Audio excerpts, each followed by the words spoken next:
Yung pong mga respondents ay meron ngayong umagang obligasyon na sumagot.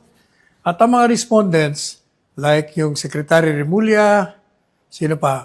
Si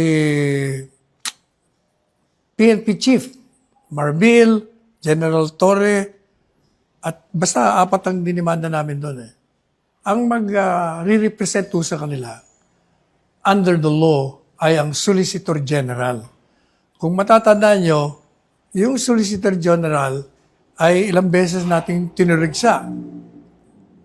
Katunayan, kanina lang, di ba, binanatan ko yung, pinaalala ko yung walang jurisdiction pero kung ano nung pinapile nila.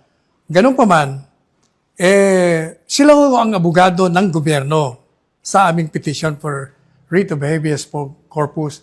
Kanina ho, nag-file sila ng manifestation ng opisina ng Office of the Solicitor General sa Korte Suprema. At ito po ang sinabi nila. Babasahin ko lang ho yung mga pertinent paragraphs. To recall on March 17, 2018, the Republic of the Philippines in the exercise of its sovereign prerogative under Article 127, Paragraph 1 of the Rome Statute, deposited with the Office of the United Nations Secretary General its written notification of withdrawal from the statute. The withdrawal took effect on March 17, 2019. Paragraph 4 sa kanilang manifestation sa Supreme Court.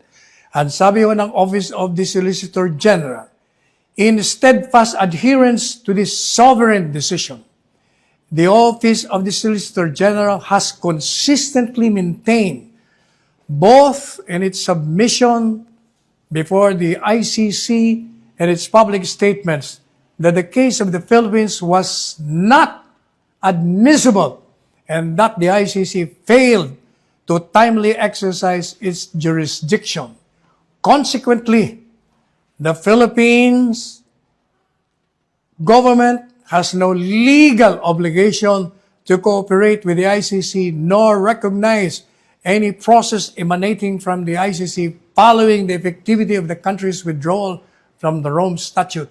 Considering the Office of the Solicitor General's firm position that the ICC is barred from exercising jurisdiction over the Philippines and that the country's investigative, prosecutorial, and judicial system is functioning as it should, the OSG may not be able to effectively represent respondents in these cases and is constrained to recuse itself from the participating herein. At ang prayer po nila, wherefore the OSD most respectfully prays that its manifestation of recusal in the above captioned consolidated petitions be noted and or favorably considered. Ano pong ibig sabihin ng manifestasyon ng OSG? Ibig kong sabihin, the Office of the Solicitor General is in agreement with our position in the petition for the writ of habeas corpus na yung ICC ay walang jurisdiction.